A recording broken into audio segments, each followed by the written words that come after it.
in their lives during that time. And I was just looking for things that I could do, projects for myself to kind of make myself feel better and productive and, moving forward in life. So I decided, of all things, why not look into pensions and retirement and try to understand that better. And in doing that, I found this amazing podcast by Dan and Scott, who are our guests today, called Teach and Retire Rich. I went through and just binged and listened to nearly every episode, and just couldn't believe all the information that was out there that I had never known was out there, so it's just something to look at for sure. I'll share that with you guys at the end too, and I think there's some slides in here for you to learn about that. But I wanted to introduce you guys to Dan Otter, who is here. He is a former teacher, an author. He's a former administrator of a college, and he's currently the executive director of 403B WISE.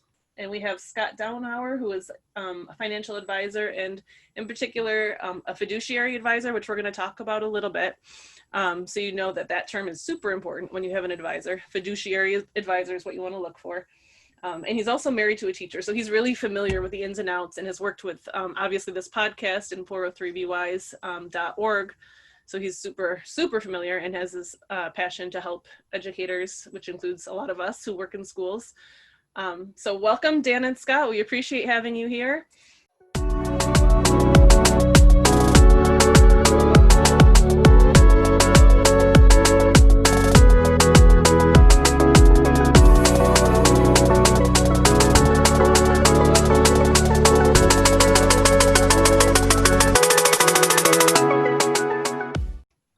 I'm going to turn it over to you in a minute, but I just want to give you guys an update too, that we have a lot of speech language pathologists here who most of them work in the school environment, and we're on teacher contracts.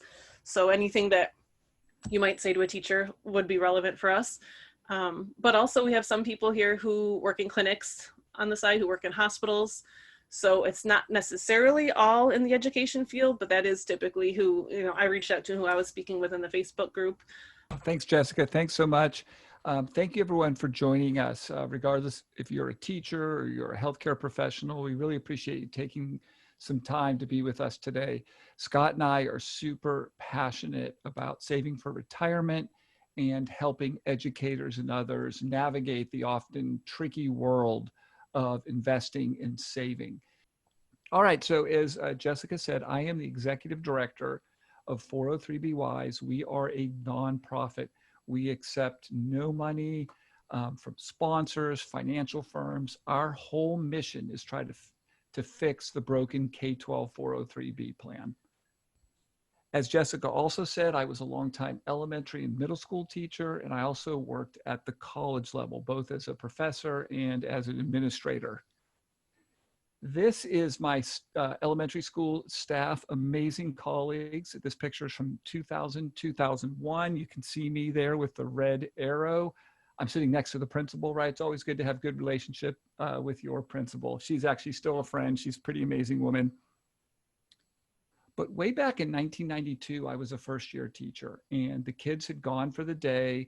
I was frantically trying to get ready for the next morning, as first-year teachers do. And all of a sudden, a woman appeared at the door to my classroom, and she said, "Do you care about your financial future?" Wow, what a statement to hear as you're trying to plan your opening bell the next day. And she let herself in, and she began to talk about all these investments and how she helped other teachers in our school. I had no idea what she was talking about. Now, I knew we had a pension plan and it had something to do with how long I taught and my salary, really vague understanding, but I knew nothing about what she was talking about. I later found out she was trying to sell me very expensive, high cost investments. And even though we're here in 2020, the same behavior is going on. Teachers, most of them, when they come out of their credentialing programs, don't understand what these plans are, and they get hooked on these really high cost investments. So this made me angry as I began to learn about investing. So in 2000, I launched the website 403B WISE. We were actually a .com at that time. The whole mission was education and advocacy. We want to be a place where teachers and others can come to the site, learn about the 403B, And then we also advocate for better investment choices for teachers, because unfortunately, a lot of teachers don't have access to good quality, low cost investments. And we're going to talk about what that looks like and who the companies are. Scott's an amazing guy, and I met him in 2000. He's married to a teacher, and same thing happened to his wife. It was a little bit different. She got a postcard in her box saying, "Do you want to learn about your pension plan?" Of course, as a young teacher, you want to learn about your pension plan. Well, this person was not from the pension agency. In California, it's called CalSTRS. This was a 403B salesperson using a bait and switch or Trojan horse tactic. What this person does is gets young teachers especially to come to these events. They will spend 5 to 10 minutes talking about how the pension works, and then they switch into trying to sell high cost 403B products. So Scott did a Google search and found 403BYs. And let me tell you, the website looked a lot different way back then. Yeah. So that was my introduction way back in, I think it was, I don't know, 1997 or 1998. And I just thought it was insane that this stuff was happening to people in public education everywhere. So I decided to dedicate my work and practice to working with teachers, and to do so on a fiduciary basis. I don't know if Dan already went over this, but fiduciary is someone who is required to work in your best interest. So to put your interest ahead of their own. It's actually a set of laws that it's the highest standard of care known to the law. The vast majority of advisors don't do this. Now, my work with 403Ys is a nonprofit, and we have a whole set of goals of improving the 403B. And so I don't take clients that I get that would want to work with me through 403Ys, because we want 403Ys to be about getting better 403B plans, not about providing me clients. Also, I have so many clients that I am not taking on new clients right now because I'm just too busy and I need to focus on the nonprofit and my existing clients. So I am here purely to help answer questions, help educate, not to sell you anything. I have nothing to sell you, just want to help. So I can't wait to answer your questions here at the end. Thanks, Scott. Appreciate it. Good to have you back. Thanks. Okay, so here is going to be our agenda. We're going to quickly go over what we call the pillars of retirement. And we're talking about this type of savings plans available to you. We're going to introduce you to the 403B and the 457 by doing a comparison. We're going to use one of my favorite teaching tools, a Venn diagram, because you'll notice there's a lot in the middle of this Venn diagram, and it tells you that these plans are very similar, but there are some distinctive differences and pros and cons to each one. We're going to talk about the financial companies that we like and the ones we hope you have available to you. We're going to talk about the Roth IRA pretty briefly, because this is a fabulous plan available to almost everyone.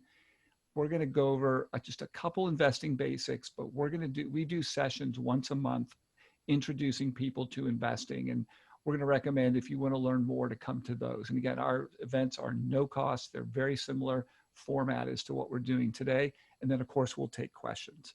So she got a note card in her box. I had a teacher come to my classroom.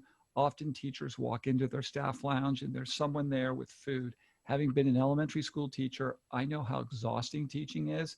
And I would often forget my lunch or not have a great lunch that I made. And if I was to walk into a lounge and see some nice sandwiches, that would be really appealing. And I might feel obligated to sign up with this person. And it just happens every day all over the country. This comes from this story, which we think is an excellent description of the problems with the K-12 403B. And Jessica will send out a link to that story. But what I want to talk about is, why are the investments offered by these people so bad? Well, let's do a comparison. What you're looking at here is a fee calculator. And in red, I'm pointing to the cost of the investment. So at the top, 3% is about average for what these salespeople, their products cost. Then you compare that to the 401k options. 401ks are like 403bs, but they're for-profit workers. Now, we won't get into the complexities of this, but it's federal law. Less fiduciary oversight is required of the K-12 403B. That's why the vendor quality is not great. The employer is not required to offer the best possible choices like they generally are in the 401k. So you can see it doesn't take a math teacher to realize you'd rather pay 0.02% compared to 3%. And let's look at the impact of this. Let's just say at the top, 7% annual return. You've probably heard over time, the market returns about 8 to 10%. We're going to use 7%. Let's say you have no balance, so you haven't started saving. Let's say you're going to put $5,000 a year away. Let's just say you're age 25 and you're going to teach till you're 65. What is the difference in saving, all things being equal, return, except for the cost? What happens between these two investments? One costing 3%, one costing 0.02%. Well, it's over $500,000 difference. And unfortunately, most teachers are in products charging 3%. And again, this is the core mission of our website, to try to help teachers get access to better, lower cost investments. Okay, quick disclaimer. We are not giving any financial or tax advice. You want to do that through a CFP, and we're going to share resources at the end about how to find these type of planners. And as Scott said, unless we can find a way to clone him, he's not open for business for people he meets, through these sessions. But I'm sure he would answer questions, Scott, right? Usually you're pretty good about doing that kind of stuff. And the other thing we want to point out, all these plans like the 403B, 457, Roth IRA, they are important, but you also need insurance. You need an emergency savings plan, savings account. These are other things to work on to get your whole financial picture in order. So the core retirement plans for teachers are the pension at top. So if you are a teacher, I highly recommend, if you don't already understand your plan, find out how it works. What are the formulas for payout in retirement? A lot of these plans have excellent calculators. So you can go online and say, well, if I teach 30 years and my salary is this, I'm going to get X amount of money in retirement. Find that out now, because that helps you formulate a target for other supplemental savings. The second thing is Social Security, and you'll see a big asterisk. And that's not because we think it's going to become insolvent in the near future. I don't believe that. No, the reason there's an asterisk is not all teachers in the country contribute to Social Security. Where I used to teach, primarily California, we weren't part of Social Security. And some teachers don't realize that. Jessica is also going to share a link that tells more about Social Security access for teachers. Because we'll notice it's not everyone has it and no one has it. It varies in a few states. So again, it's important you understand your situation. So here's what I want to talk about briefly today: the 403B, the 457, and the Roth IRA. Again, here's my Venn diagram. And I really think when it comes to explaining these two plans, this is probably a pretty good way to introduce them and then show the similarities and differences. So let's take a look at the similarities. Well, right off the bat, right? They both have a 4. They both have a B in them. They are also both defined contribution plans. And this is different from a defined benefit plan. Defined benefit plan, or DB plan, is a pension plan. Your benefit is defined by how long you work, your salary, and then a retirement formula. In contrast, a defined contribution plan, or DC plan, it's all on you. It's defined by how much you contribute and how well it grows. And again, also the impact of fees. You pay less fees, chances are you're going to have more money at the end. All right, for 2020, you contribute the same amount to both plans, $19,500 in regular contributions. And if you're over age 50 like me, you can do an additional $6,500. You can do this on a pre-tax basis or a after-tax Roth basis. And we'll explain in a moment what that is if you're not familiar with those terms.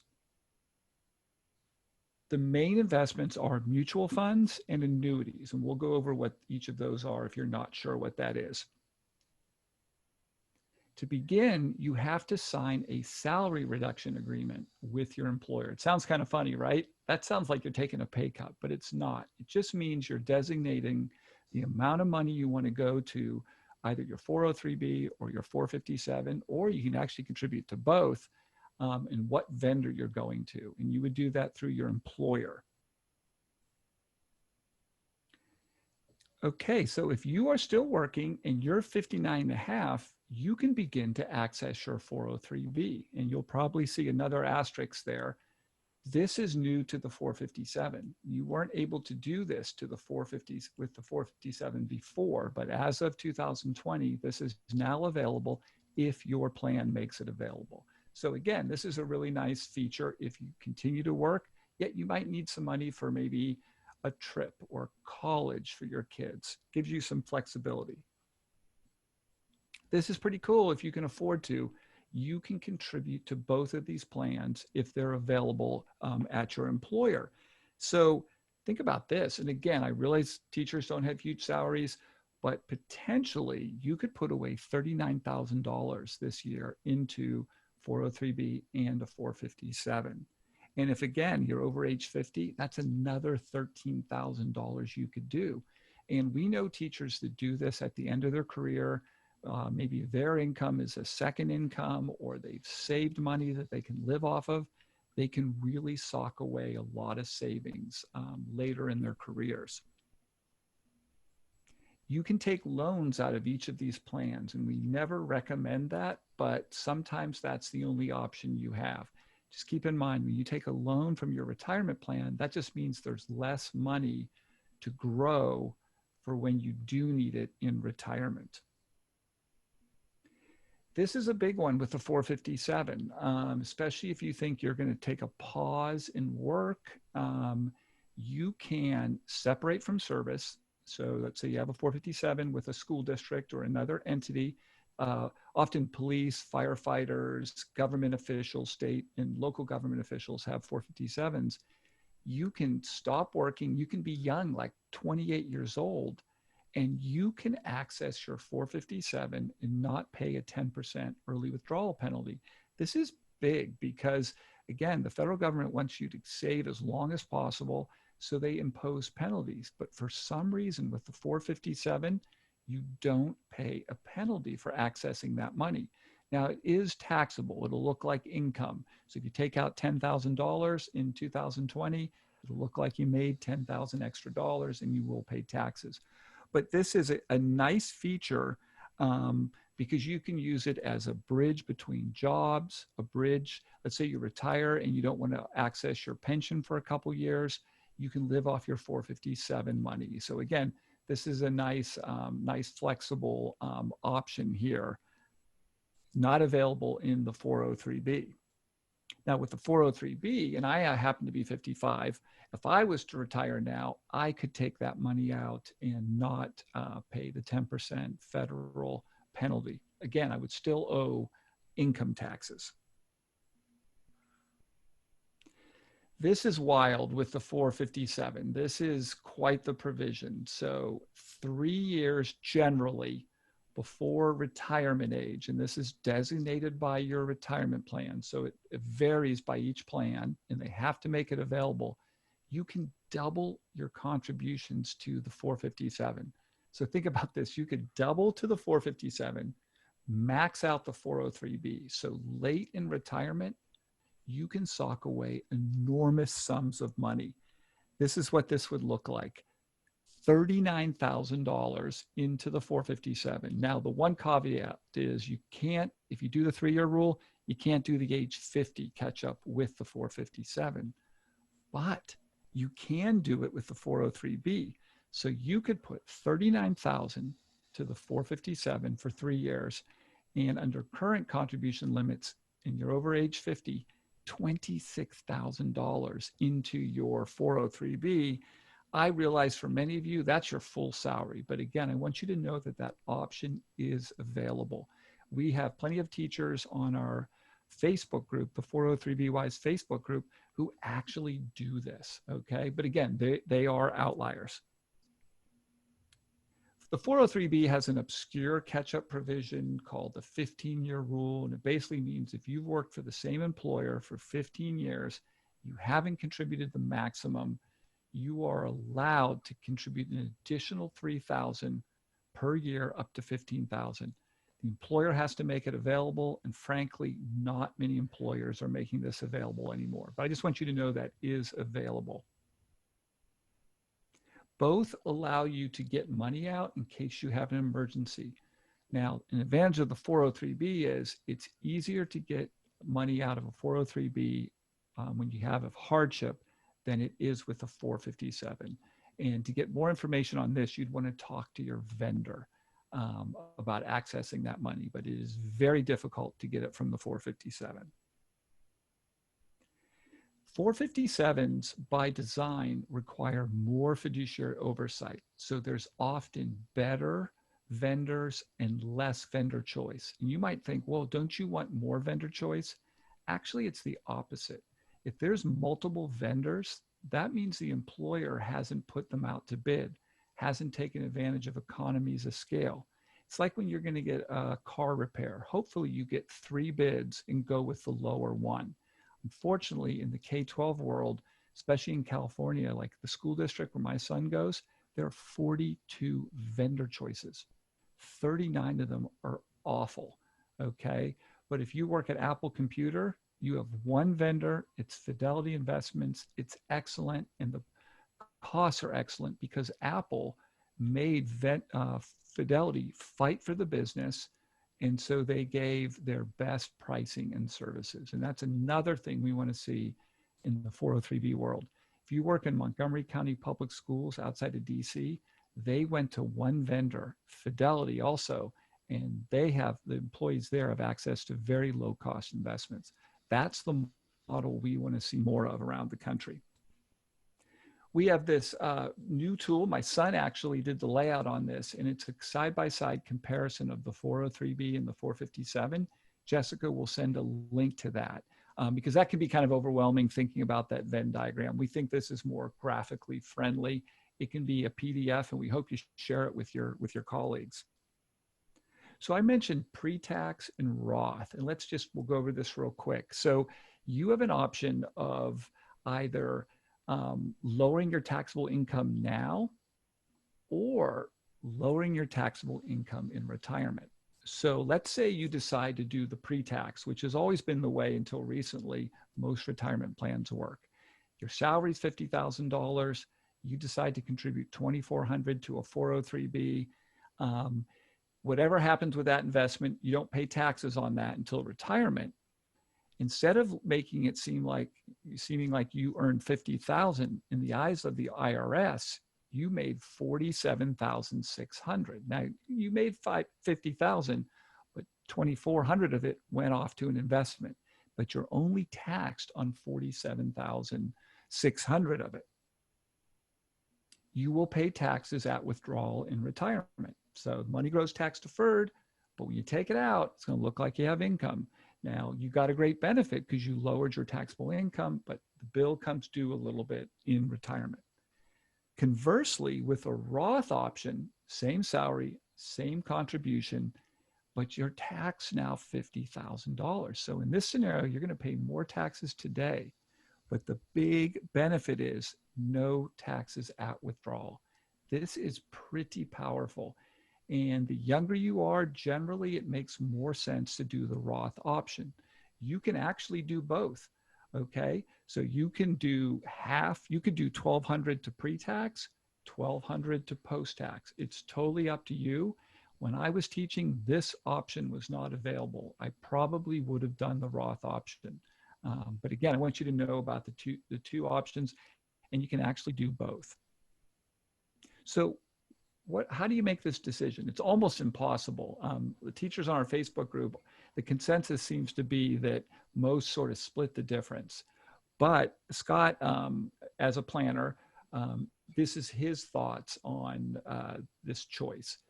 If you think in retirement, you're going to have the same income. And often with teachers, it can be the same because especially in California, pensions are pretty high.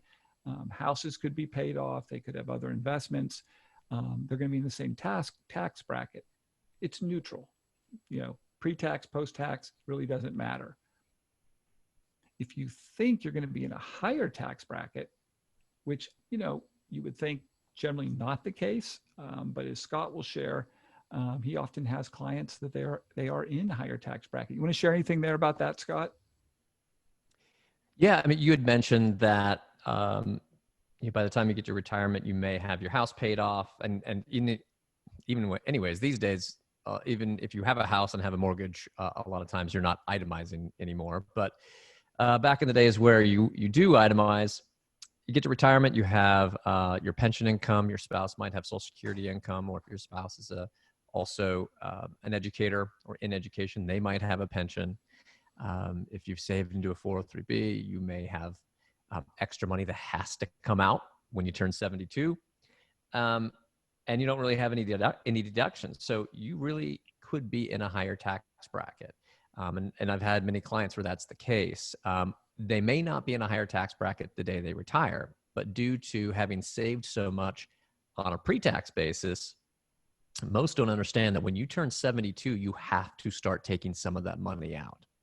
And because of that, they're forced to take money out that they're not spending, and that money is getting taxed at not just their highest tax bracket, but a lot of times it's pushing them into a higher tax bracket, and then subjecting them to some other surcharges such as Medicare. So having some Roth assets is pretty nice. You may not have to take them out in terms of required distributions. And they're not going to be taxed. So it really helps spread your tax liability over time. And so you don't end up with these massive tax bills when you really, you're in your late 70s. Thanks, Scott. Appreciate that. And then again, if you think you're going to be in a lower tax bracket, which generally seems to be the way most people would go, but again, there's exceptions. Everyone is different. Pre-tax is the way to go. But again, I like the idea of kind of splitting the difference if you're able to do that. So with a 403B, you have several options for the type of investment that you use. And we're going to briefly go over the three. It's the annuity, the variable annuity, and the mutual fund. Fixed annuities are generally fine. They're generally safe. They are fixed 2%, 3%, which actually is really good right now. I am in a fixed annuity. I am in a fixed annuity paying about 3% from TIAA-CREF. And frankly, given our low interest rate environment, I am so happy to be in that. That was from my university employment. Scott actually got me into that fixed annuity, and I am really happy to be in it because, again, it's very hard to earn much on your cash now. The problem with annuities is something called the equity indexed annuity or the fixed indexed annuity. And this sounds like something out of the 1920s, when medicine doctors would go from town to town selling potions and miracle cures.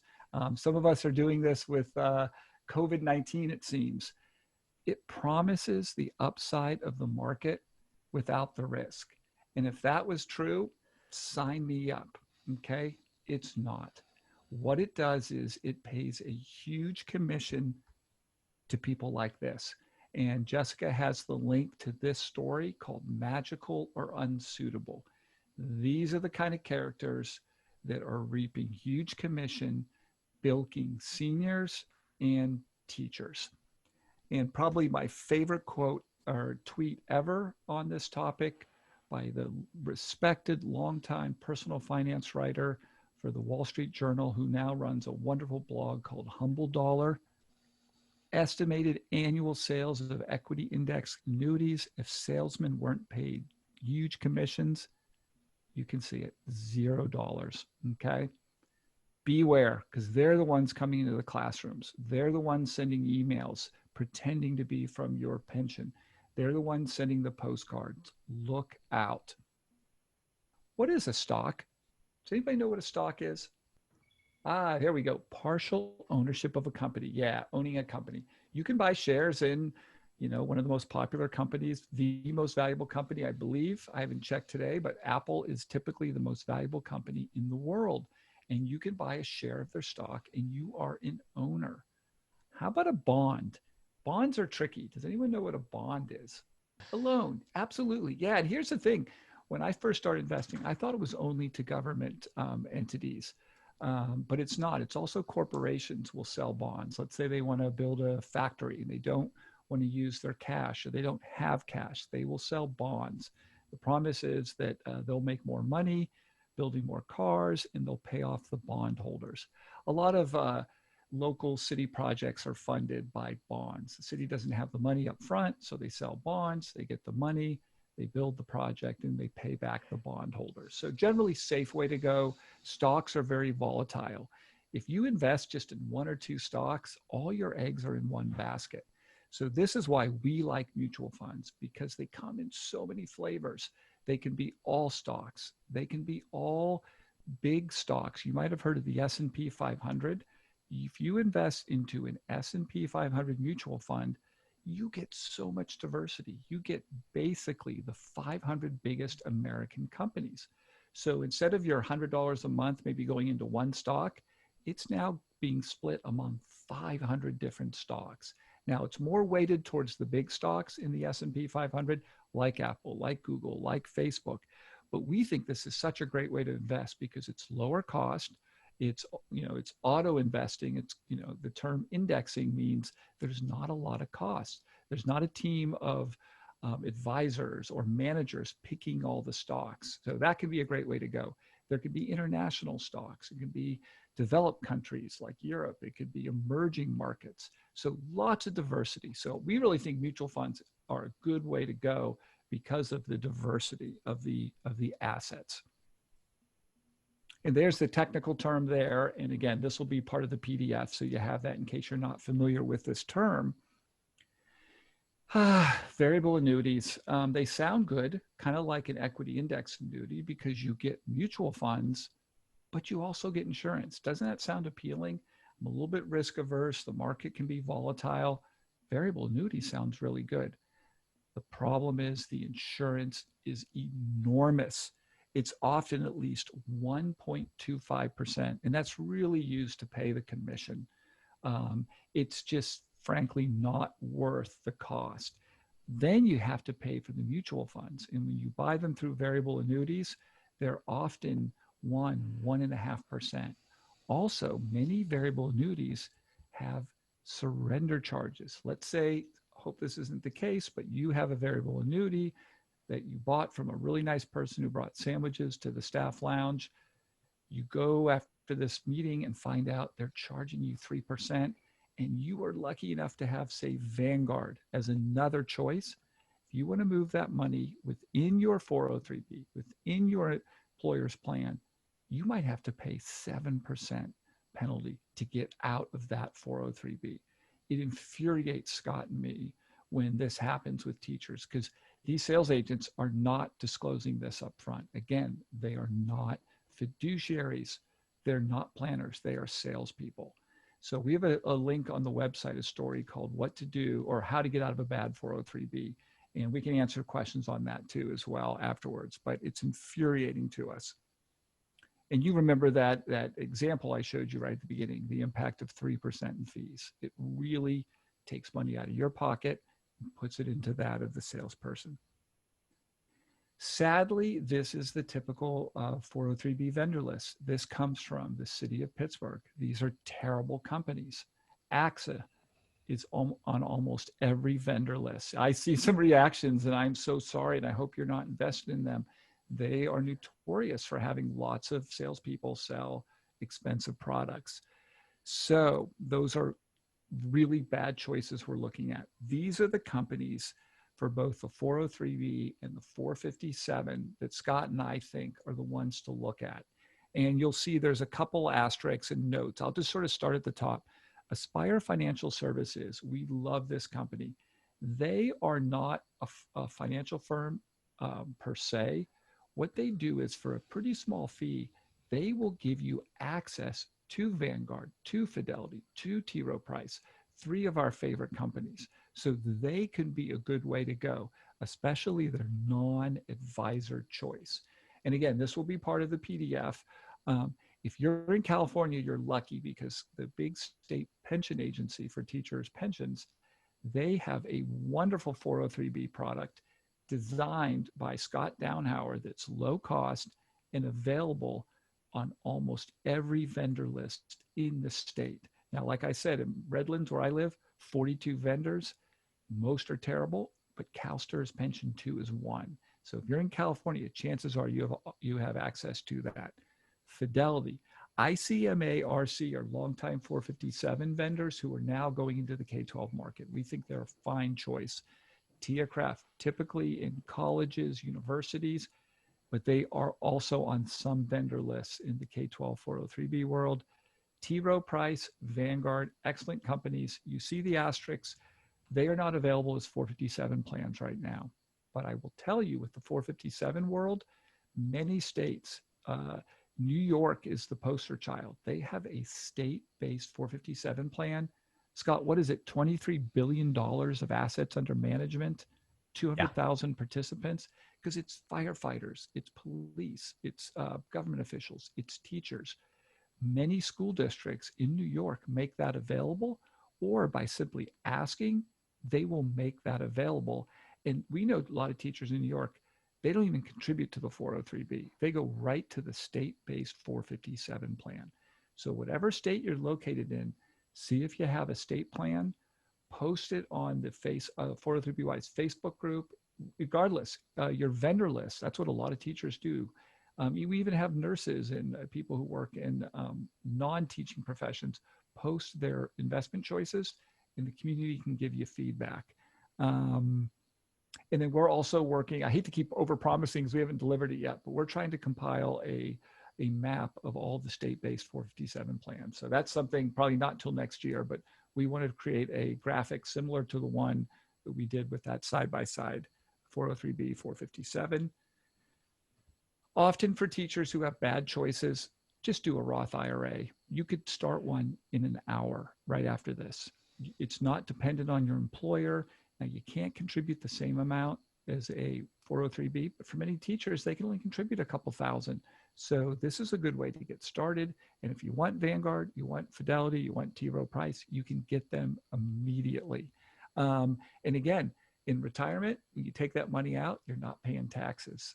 Ideally, you do everything, 403B, 457, Roth IRA. And again, we know teachers that do this, but not everyone has access to good choices. And so when people say, what do you do first? We always, I hate to say always, but generally we say, what are your best investment options? Start with that.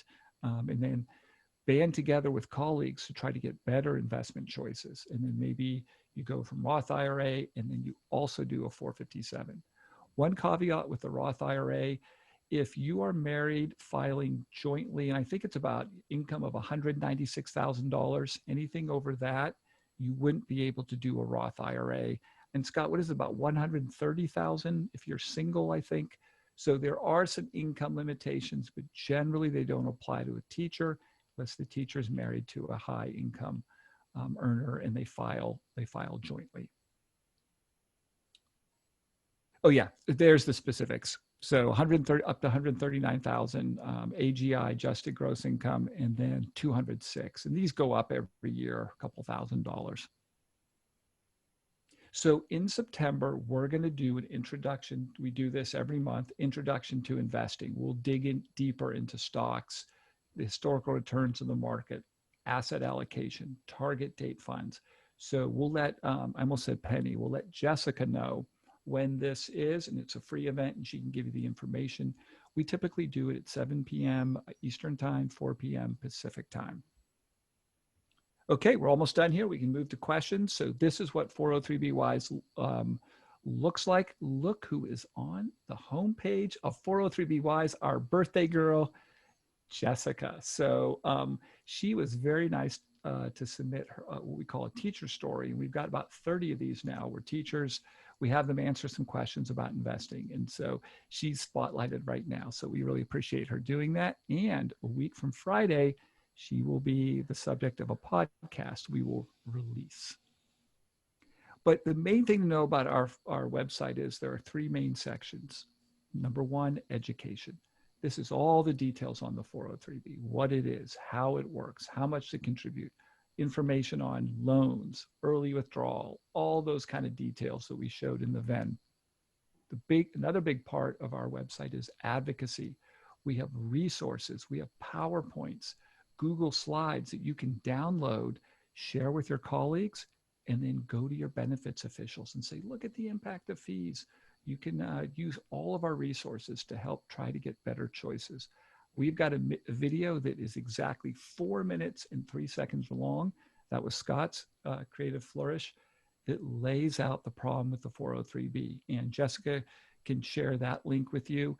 If we think it's a really quick way to get up to speed on what the 403B is. So please share that widely.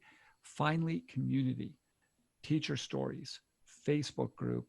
We're up to 1,500 members, and then we also have a discussion board. I will say our Facebook group is a lot more active. And in the middle of our homepage, towards the bottom, we have a whole section on working with an advisor. We have, these were, Scott developed these 20 questions to ask an advisor. We always recommend you interview at least 3. This is available as a PDF that you can download. Scott has actually got these questions asked of him from teachers looking to find a CFP, Certified Financial Planner. This is a big one, fiduciary pledge. Get your advisor to sign a fiduciary pledge. If they won't, beware. Where do you find these advisors? So here are some resources. And again, it's available through that page on 403B Wise. These organizations are known for fiduciary advisor membership. Again, you have to vet them. We can't speak for all of them. There's always a bad apple or two, but again, use our resources to vet them. Also on our Facebook page, you can maybe say, hey, can anyone recommend a good CFP fiduciary advisor? And you probably get some good advice. Podcast. Jessica, I can't believe that you've been listening to all of them because I think we're up to 125. That's a lot. All variety of topics, including working with advisors. And again, this is our mission. We need allies. We hope you join us in this mission. Dan wrote a book, same name, Teach and Retire Rich is the podcast. It's fantastic. I've been reading through, highlighting. Today was a great overview of everything, but this goes really into depth. It's a great map of what to do, how to do it in this situation and that. So I will be raffling his book off today. So if you're interested in that, go ahead, type yes in the message box. I don't want to put everyone's name in there. If you're just not wanting to read right now, that's okay. But if you're interested in it, type yes, and I'll put your name in the drawing. And then we can move back over to questions. All right. Yes, definitely say yes. You want that book. So the first question is, if I am above the Roth income threshold, what do you recommend? So first of all, so that's the Roth IRA income threshold. There is no income threshold for Roth 403B or 457. So it doesn't matter how much money you can make. You can always make contributions to your Roth 403B, Roth 457 if you have it available to you. If you're over the income threshold for the Roth, there's a couple things you could do. You could make pre-tax contributions to your 403B or 457 to get yourself under that threshold. That's one option. The second option is a little more complicated. I won't spend too much time on it, but there is something called the backdoor Roth IRA, which essentially means that you make a contribution to a non-deductible IRA, and then you convert that to a Roth IRA. There's no income limits on making conversions. So you can actually make a Roth IRA conversion that way. The one caveat is if you have money in IRA accounts, pre-tax IRA accounts, you're really not eligible to do that. I won't get into how to get that done because it just gets too much into the weeds here. But if that's something you're interested in doing, join our Facebook group and post in there, and we can kind of walk you through it step by step. But if you're really not eligible and you're not eligible to do the backdoor Roth IRA, not a lot you can do. What I would say is save in a regular individual brokerage account in a low-cost index fund, and don't trade it a lot. It kind of works the same way. You'll pay taxes on the dividends, but the growth will not be taxed until you start taking the money out. If you have one of the not recommended vendors, what would you suggest we do? So that's going to be dependent on you. Sometimes we see teachers who have a vendor that, it's not one of our favorite vendors, but the person that they work with is really good and really, really helpful and actually does financial planning for them and really is involved. And so maybe the extra fees are worth it, but you should first find out what those fees are and then make a determination of whether or not those services are worth it. And if you decide that those fees are too high, you're going to want to go to your compliance administrator or to HR and get a list of vendors that are available in your school district and see if one of the vendors that we listed is on there. If they're not, then I would encourage you to post your list on 403B Wise. We can take a look and see if there's any maybe secret options, or you could check your whether your state has a 457.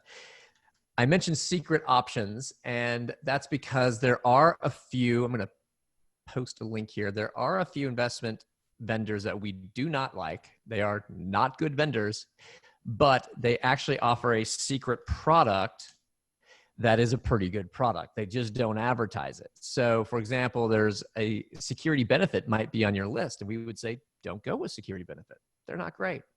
However, there might not be a Vanguard or a Fidelity or an Aspire on your list. But we would say, okay, well, security benefit's not a good provider. However, they do offer one account. They won't tell you about it, but they do offer one product. It's called the NEA Direct Invest. And I think it's like $35 a year and offers you access to some Vanguard funds. So it actually is a pretty good way to go. So I just posted the link to what we call the secret low-cost 403B products, but I would encourage you to post on our Facebook group and get advice there. Worst comes to worst, I think you need to start doing some advocating and lobbying your school district and your union to try to get better investment options added within your school district. That's what we would love to see. I love this question. Are Fidelity and American Fidelity the same? They are not. American Fidelity is not a good vendor. They are actually, in my opinion, I'm going to say my opinion, that they're one of the worst offenders in the country. They use Section 125 plans, so flexible spending accounts, to get into a school district. They offer these plans for free to your school district, but they're not free. Nothing's free. What they get in exchange for offering these plans for free is access to the teachers, access to the school employees, to sell them high-cost products. So, you might have cancer insurance with them, or disability insurance, or life insurance. All of these products are generally not very well structured, generally way more expensive than they need to be. And their 403B product is also, it's a variable annuity. It's not a good product. So they use their position of power within the school district to, in my opinion, deceive you into other products. And I don't think they're a good product or a good company. Should you try to max one 403B account before opening another type, a 457? Not necessarily. I think from simplicity's sake, sometimes we get too complicated. We make things overly complicated. And so in that respect, yeah, funding just the 403B is going to be a lot easier. If things are simpler, you're more likely to do them. So I would say in general, yes, just stick with one plan. And then once you max that out, if you have more money to put in, look at the next one. However, if you have certain goals that might be different than another teacher. So for example, maybe you want to retire prior to 55, or at least attempt to retire prior to 55. You're going to want to have some savings in that 457 because you can get money out of that account without that 10% penalty, whereas you have to be at least 55 years old in order to get money out of the 403B without penalty. So you have to retire in the year that you turn 55 or later with that 403b. So from simplicity's sake, one account's just fine. But if you've got a little more complex retirement, you might want to take a look at maybe splitting contributions between the two. Can you have too many accounts yet max num? You could definitely have too many accounts. Believe it or not, I have some clients. I've got a few clients who are double income educators, and they bought 403bs from every single person that came into their lunchroom over the years. And so I think I have, between the two of them, like 20 different statements. And ordinarily I would just consolidate them all into, one 403b to make things simple. But it just so happened that they bought these accounts so long ago that some of them have guarantees that are 3%, 4%, or 5%. I have one that's even 6%. And telling them to get rid of those would be kind of insane. So we're holding on to them and until later on. So you can have too many accounts. I like to keep things as simple as possible. Having one account is my favorite way to go, but don't let simplicity cheat you out of extra money. If you've got an account, maybe it's not a good provider, but you've had it for a long time and they've got a fixed account that has a great guarantee in it, keep that account, but have new money going to the better provider. Other than if you are over the income threshold for the Roth IRA, why would someone contribute to a Roth 403b? The traditional 403b benefit right now is to lower my taxable income, so I don't see why you'd go with the Roth 403b. So if your goal is to lower your taxable income and you're going to be in a lower tax bracket, or at least the same tax bracket when you retire, that's fine. There is no great reason to have the Roth 403b. You're probably going to be better off going pre-tax. But if you're going to be in a higher tax bracket in retirement, you're going to do better in the Roth 403b. Another reason that you might want to look at the Roth 403b is technically when you max out a Roth 403b versus a pre-tax 403b, you're technically contributing more money. It sounds strange, but you're actually getting more money into the accounts. So let me give you an example. Let's say you're putting $20,000 in. $19,500 is just too difficult. So $20,000. Let's say that's how much you're putting in pre-tax. Well, you are saving, let's say 22% on federal taxes on that. That's $4,400 a year in tax savings. Well, how many of you take that tax savings and invest it? You don't have to show your hands. It's kind of a rhetorical question, but almost nobody. I will say almost nobody takes that $4,400 in tax savings and invests it. Well, when you fully fund a Roth, because that's all after-tax money, that is essentially what you're doing. You're getting an extra $4,400 into this account that you would have otherwise spent because it was tax savings. So you're actually making a bigger contribution to that Roth. You'll have more money in retirement, and all of it will be tax-free. And yet another reason is, what if you inherit money?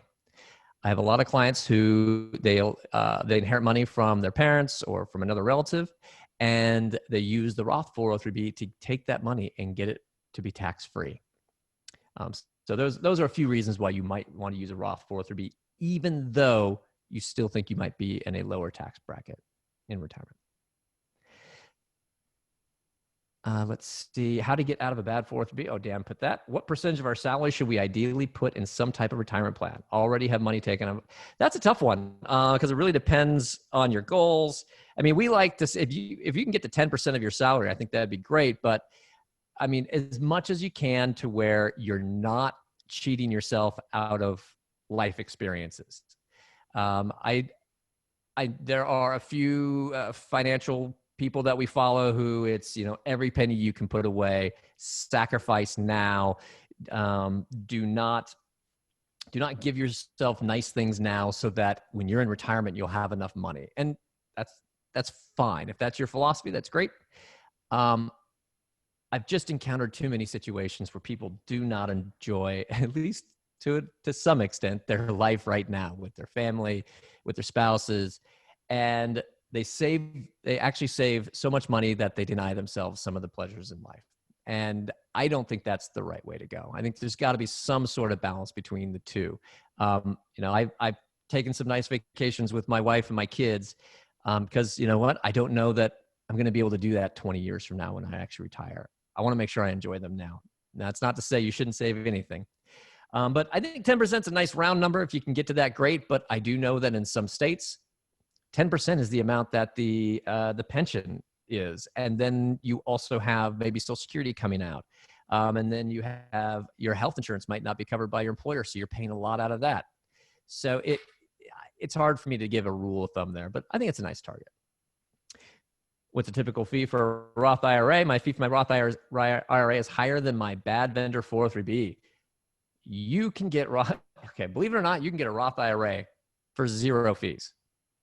Fidelity offers their own index funds at 0 cost and no account fee with no minimum balance.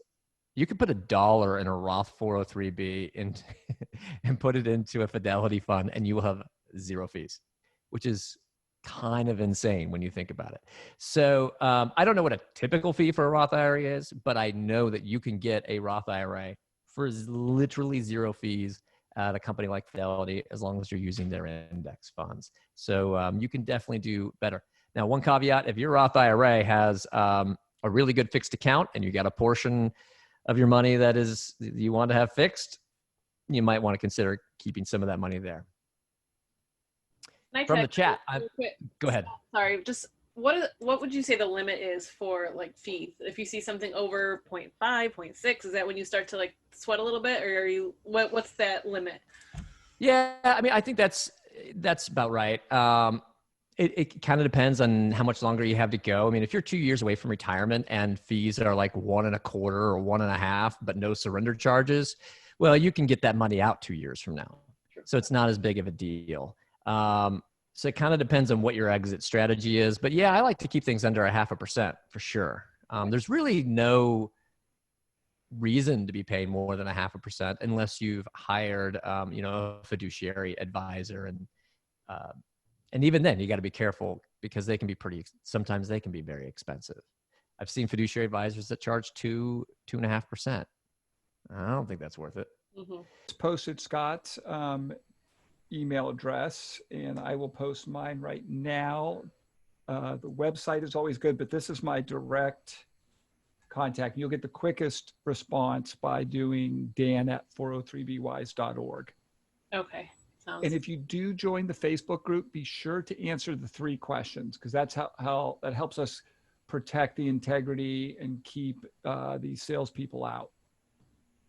So I want to thank everybody for being so interactive and so great with this. And Dan and Scott, thank you so much for taking the time out of your schedules to do this. I definitely highly recommend your podcast. It's fantastic. Go back and listen to as many as you can. It's completely relevant for all of us speech language pathologists in schools, so it's very helpful to listen to that. If you have any other questions, like we said, email any one of us directly and we'll get you to the right people. But I just want to thank you guys so much. Can I ask you one last question before we wrap up? I'm curious for each of you. Of course. Who was someone that was inspirational to you in getting going? It could be financially related or some other part of your profession, or just one person who inspired you.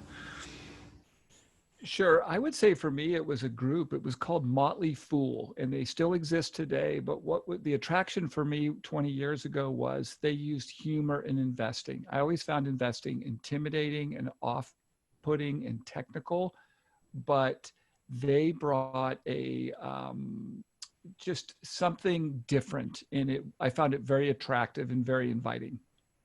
Great.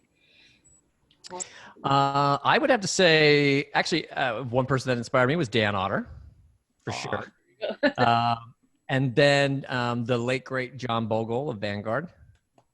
Definitely. And as much as I sometimes don't love it, but I actually loved Susie Orman. I mean, she put out some great books. I think sometimes I don't love her advice. I don't like the idea of like somebody calls in and in 30 seconds she solves her problems, but she had some really good books that I think were valuable, important, and she's kind of a pioneer in that respect. So thank you very much. Thank you both. Thank you everyone that joined us today, and we will. Enjoy Stay the safe. hibachi. Thank you. That's Will do. right. Happy birthday again. Happy birthday. Bye. Bye.